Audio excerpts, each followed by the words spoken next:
si dòng lệ và cái thô na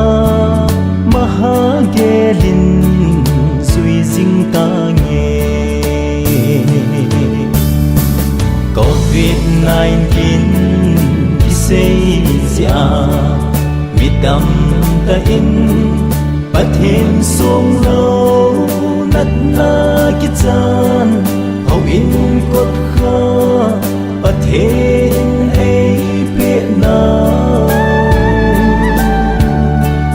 husung le hau sung kita na le an san na in vui vui de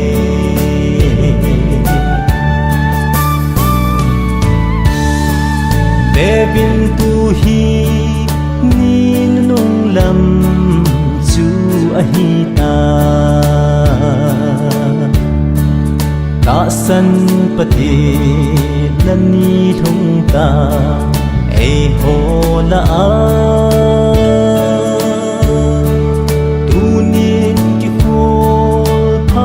Sophie ita sanna Krista dinga ihin now hi king ding hina COVID-19 isay siya midam ta in pathen song lo nat na kitsan hau in kot kha pathen ei pe na usung le hau bung sung kita na le an san na in vui vui de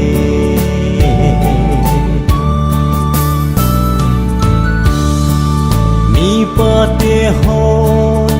in sung ve phao hi te po na lên ta inay u iin sunga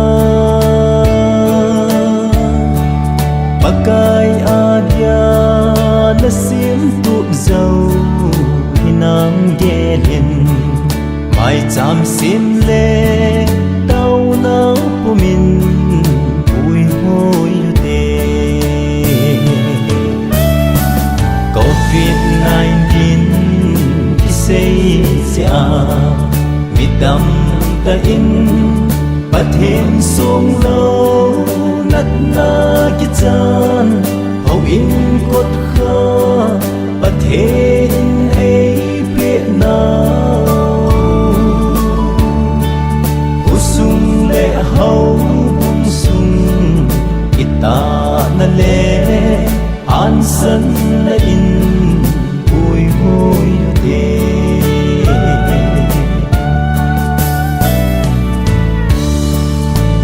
so dây ôn khu hung vạ lôi đình a hi ta ta san le ta san lâu ki hiền nani hung ding ama mi te ho chun thi na dòng ki chalo a bao tuôn son đâm má nô ma chôn du ta điều COVID-19 ki say zia mi tam ta in pathen song lo nat na ki chan hau in kot kha pathen ei pe na